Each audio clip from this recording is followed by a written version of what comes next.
नमस्कार. दासबोध निरूपण मालिकेतील हा 53वा भाग. 13व्या दशकातल्या 6व्या समासात आपण आता आहे. निराकार जाणावा नित्य, आकार जाणावा अनित्य. जे बोलीजे ती पंचतत्वे त्यांची अभ्यासाया नावे, तदुपरी स्वानुभवे रूपे जाणावी. यामध्ये शाश्वत कोण आणि अशाश्वत कोण, ऐसे करावे विवरण प्रत्ययाचे. निराकार जाणावा नित्य, आकार जाणावा अनित्य, यास बोलीजे नित्यानित्य विचारणा. या समासाचं नाव लघुबोध असून या नावाप्रमाणेच समासात समर्थांनी पंचमहाभूते, त्यांचे अस्तित्व, नाशवंतपण आणि त्यांच्या पलीकडे असलेले परब्रह्म याचे लघुत्वाने म्हणजे सारांश रूपाने विवरण केले. श्रोत्यांना दासबोधात काही विषय पुन्हा पुन्हा आलेले दिसतील, परंतु एकदा सांगून पटणारी माणसे कमी असतात आणि खऱ्या अर्थाने समजणारी त्याहून कमी असतात. म्हणूनच सर्वांना समजावे यासाठी बोलिलेची बोलावे, विवरलेची विवरावे असा मार्ग धरावा लागतो हे समर्थांनी सांगून ठेवले व त्यामुळे ती पुनरुक्ती अटळ आहे. परंतु त्यातील समर्थांचं वैशिष्ट्य असं की विषय आणि अनुमान तेच असले तरी प्रत्येक वेळी त्यांचे विवेचन आणि उदाहरणे वेगवेगळी आणि मनाला पटणारी अशीच असतात.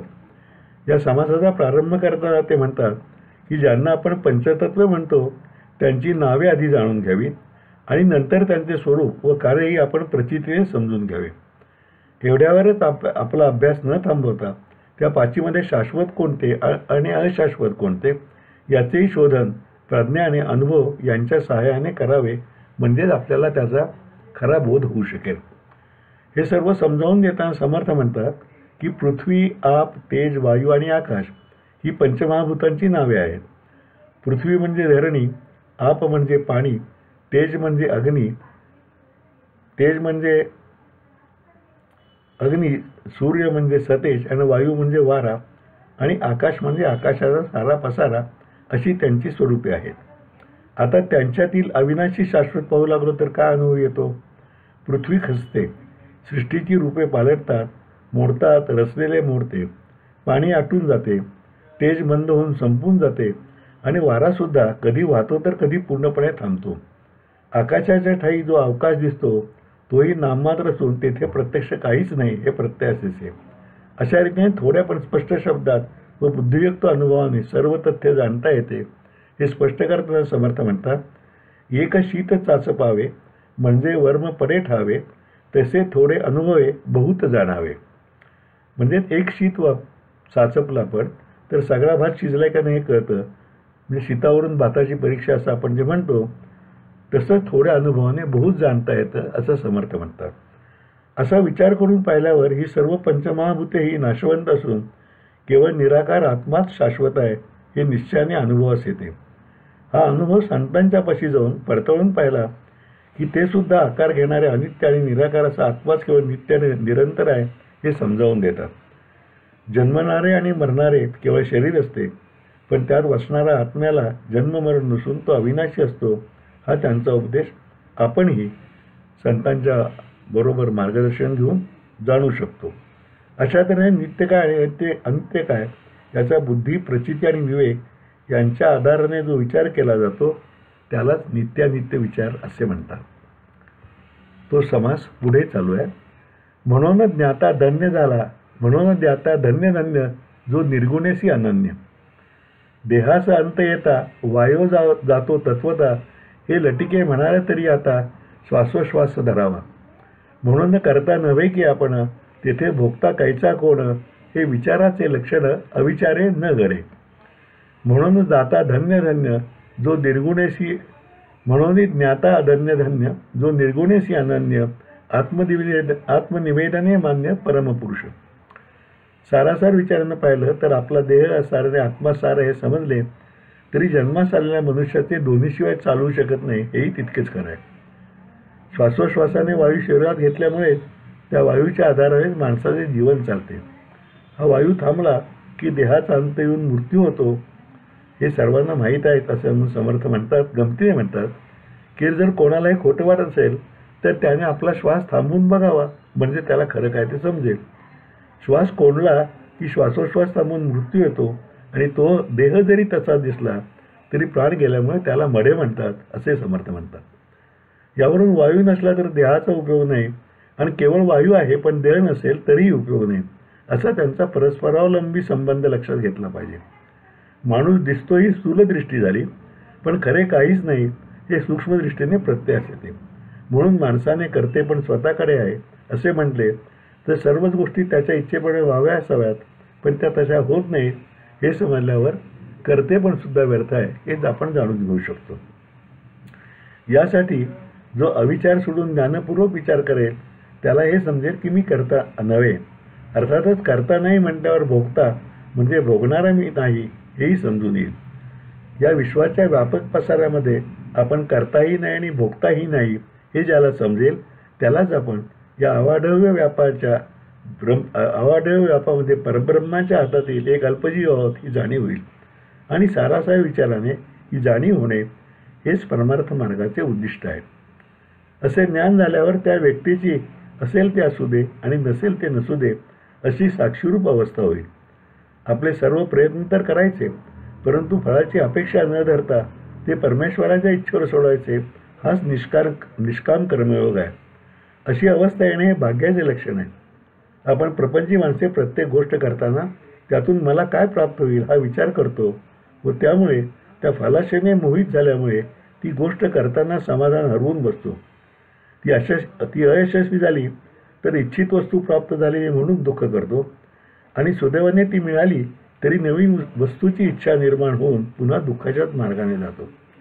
खरा ज्ञानी तोच की जो ही फळाची आशाच मुळापासून नष्ट करून केवळ निष्ठेने आणि परमेश्वराची सेवा म्हणून समोर आलेले आणि योग्य वाटणारे कर्म सदाचाराच्या मार्गाने करत राहतो. असा माणूसच सगळ्यात असूनही कशातही नसतो आणि खराखुरा साक्षी बनून तटस्थतेत आयुष्य व्यतीत करून अंतिम मुक्त दशेला प्राप्त होतो.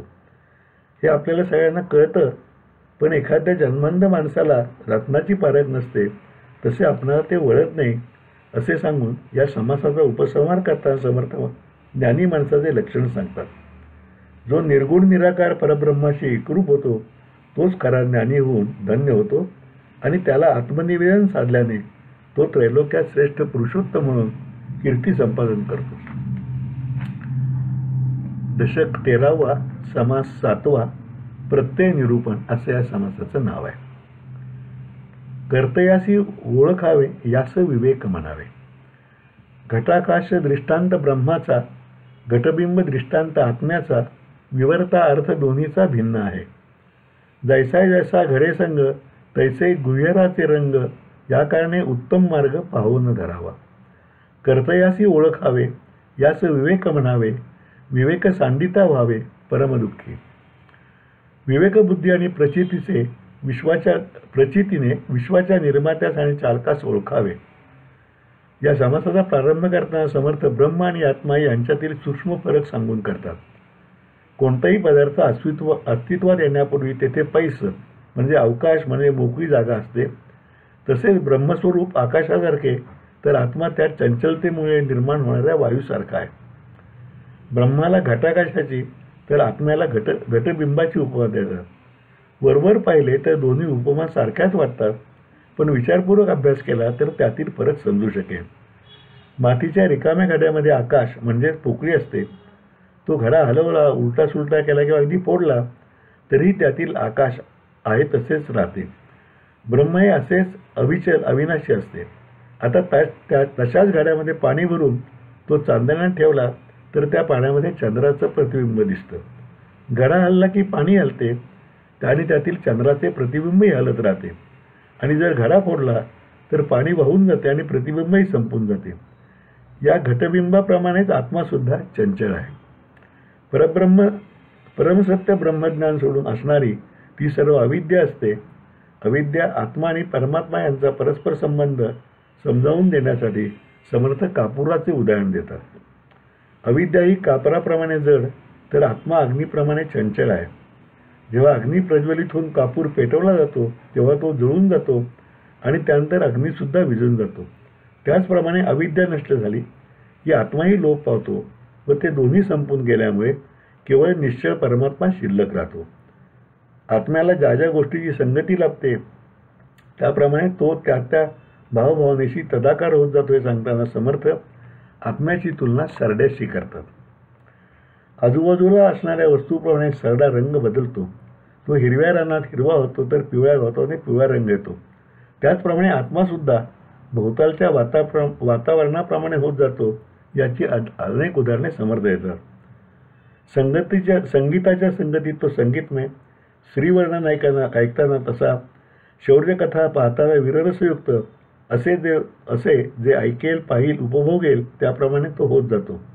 म्हणूनच ज्याला आयुष्य सत्कारणी लावायचं आहे त्याने हे सर्व सांडून उपासना मार्ग धरून भगवंत प्राप्तीचा प्रयत्न करावा. हे सांगताना समर्थ म्हणतात, या कारणे सर्व सांडावे, एक देवास धुंडावे, तरीच वर्म पडे ठावे काही एक. ज्याला या मार्गाने भगवंत प्राप्त झाली त्यालाच खरे सुख प्राप्त होते आणि शहाणी माणसे समजून सुद्धा या मार्गाने जात नाहीत याचं समर्थ दुःख प्रकट करतात. लटिक्याचा करता कोण हे पुसण्याची अप्रमाण. 8वा समास 13वा दशक. ऐसा करत्याचा विचार पुसता भरला बाजार, आता कोणाचे उत्तर खरे मानावे. पंचभूतास वेगळे करावे मग कर्त्यास ओळखावे, पंचभूतिक ते स्वभावे कर्त्यात आले. लटिक्याचा करता कोण हे पुसण्याची अप्रमाण, म्हणून हेची प्रमाण जे स्वभावेची आले. सर्वच लोकांना, मग ते अश्रद्ध असो की सश्रद्ध, नेहमी असा प्रश्न पडतो की सर्व जग कोणी निर्माण केलं. अश्रद्ध लोक उत्क्रांती तत्वाने हे जग व त्यातील प्राणीमात्र निर्माण झाले असावे असे मानतात, पण त्यांनाही खात्री वाटत नाही. श्रद्धावान माणसे हे जग परमेश्वराने, त्यातही ब्रह्मदेवाने उत्पन्न केले असे मानतात, परंतु त्यांच्यातही एकमत नसते. सतत सर्वकाळी सर्वांना पडणाऱ्या प्रश्नाचे उत्तर समर्थांनी कर्ता निरूपण या 8व्या समासात स्पष्ट केलेलं आहे. दासबोधा ग्रंथच गुरु आणि शिष्य यांच्या संवाद स्वरूपाचा असल्याने या सर्व सृष्टीचा, ब्रह्मांडाचा निश्चित करता कोण हा प्रश्न श्रोत्याने वक्त्याला विचारला आहे असे सांगून या समासाचा प्रारंभ होतो. उपस्थित अनेक श्रोते स्वतःच्या कल्पनेने भावनेने या प्रश्नाची उत्तरे देतात. कोणी मंगलमूर्ती तर कोणी सरस्वती, कोणी श्रीराम तर कोणी श्रीकृष्ण यांना सृष्टिकर्ता म्हणतात. काही जण ब्रह्मदेवाला तर काही विष्णूला तर कोणी महादेवाला कर्ता म्हणतात. असे सांगताना समर्थ ज्या अनेक देवदेवतांची नावे सांगतात त्यावरून त्यांचा समाजाच्या सर्व थरातील लोकांशी आणि देशातील विविध समाजांशी असलेला गाढ संपर्क प्रतीत होताना दिसतो. कारण या देवतांच्या मध्ये समर्थाने या देवता वर्णन केल्यात. प्रत्येकजण कुठल्या देवतेने हे निर्माण केलं मानतो त्या देवता सांगतात समर्थ. त्या देवतामध्ये पांडुरंगापासून श्रीरंगापर्यंत, भार्गवापासून सटवाईपर्यंत, रवळनाथापासून कार्तिक स्वामीपर्यंत, बसवण्णापासून रेवणसिद्धापर्यंत आणि यमाईपासून तिरुपती व्यंकटेशापर्यंत सर्व प्रांतातील व सर्व थरातील देवतांचा समावेश ते करतात. आपण प्रत्यक्ष समाज वाचला तर हे वर्णन तुमच्या लक्षात येईल की खरोखरी समर्थांनी सर्व देशभर संचार केला तर, सर्व समाजांचं परिशीलन केलं तर, सर्व धर्माचं परिशीलन, आणि त्यामुळं जो व्यापक विचार त्यांच्या मनामध्ये आला किंवा लोकांच्या मनात काय वेगवेगळे विचार चालू असतील ही कल्पना येईल त्याप्रमाणे ते हे सांगतात. काही श्रोते हे सर्व माया करते तर काही हे पंचमहाभूते करता असे म्हणतात, तर काही जण हे कोणी निर्माण केले समजतच नाही असे हात झटकून मोकळे होतात. म्हणजेच या ब्रह्मांडाचा करता कोण हा विचार केला तर असा अनेक उत्तरांचा बाजार भरतो व कोणते उत्तर खरे मानायचे हा सर्व गोंधळ उडून जातो. हा सर्व बाजार व तर्क आणि अनुमाने सोडून शहाण्या माणसाने प्रतीतीच्या आधारे याचे उत्तर शोधले पाहिजे असे सांगून समर्थ त्या उत्तराकडे वळतात. अतिशय तर्कशुद्ध मांडणी हे समर्थांचे वैशिष्ट्य येथे प्रत्यास येते. ते म्हणतात की जे कर्त्याने केले असेल ते कर्त्यापूर्वी नसले तरच ते कर्त्याने केले असे म्हणता येईल. आपण जे ब्रह्मदेवादिक सांगतो तेही पंचमहाभूतांचाच भाग आहे, त्यामुळे त्या देवांनी पंचभूते व हे विश्व निर्माण केले असे म्हणता येणार नाही. म्हणूनच पंचभूतांना वेगळे करून मगच कर्त्याला ओळखण्याचा प्रयत्न करता येईल. तसे केले तर मग केवळ निर्गुण उरते आणि त्याला तर विकार नसल्यामुळे कर्ते पण नसते. म्हणजेच निर्गुणात कर्ते पण नाही, सगुणे निर्मित असल्यामुळे ते कर्ता असू शकत नाही. मग कर्ता कोण हा यक्ष प्रश्न शिल्लक राहतो. सर्व प्रश्न असा गुंतागुंतीत असला तरी निश्चल परब्रह्माकडून हे विश्व पाहिले तर उत्तर सहज सापडते असे सांगून समर्थ म्हणतात की हे सर्व विश्व जेथे भासमय असे लटके म्हणजेच खोटे आहे, तेव्हा त्याचा करता कोण हा प्रश्नच गैरलागू आहे. ज्याचे अस्तित्वच खोटे आहे त्याला करता असणार कोठून? खरे तर परब्रह्माचा मूळ स्वभाव ज्ञानप्रधान असल्याने ते परब्रह्म या विश्वाच्या उत्पत्तीत स्वतःलाच पाहत आहे. हे या प्रश्नाचे सत्य आणि यथार्थ आणि एकमेव उत्तर आहे असं सांगतो. आता आपण 9व्या समासाकडे वळतोय. दशक 13वा, समास 9वा, आत्मा विवरण समास असं समर्थांचं नाव दिलेलं आहे. विवेके त्रैलोकी पवाडे देहात्मयोगे, आत्मयास शरीर योगे उद्वेग चिंता करणे लागे, शरीर योगे आत्मा जगे हे तो प्रगट जे आहे. देही सुखदुःख भोगता तो एक आत्माची पाहता, आत्म्याविन देह वृथा मढे होय. एक असता उदंड घडे वेगळे पाहता काहीच न घडे, विवेके त्रैलोकी पवाडे देहात्मयोगे. शरीर आणि आत्मा यांचा एकमेकाशी असणारा संबंध आणि त्यांचे परस्परावर अवलंबून असणे याचे निरूपण समर्थांनी या समासात केले. शरीराशी संबंध येऊन त्यातच वास केल्यामुळे अन्यथा निरंजन नसणाऱ्या आत्म्याला देहात आल्यामुळे उद्वेग, शोभ, चिंता करण्याची पाळी येते. शरीरात असल्यामुळेच आत्मा कार्यरत होऊ शकतो हे तर आपण अनुभवतोच. शरीर जेवते म्हणूनच जगते आणि आत्मा त्यात राहू शकतो आणि आतमध्ये चेतना स्वरूप आत्मा असल्याने शरीर सर्व गोष्टी करू शकते. शरीर आणि आत्मा स्वतंत्रपणे काहीही करू शकत नाहीत. मात्र त्या दोघांचा संयोग झाला म्हणजेच अनेक लोकोत्तर कार्य होऊ शकतात.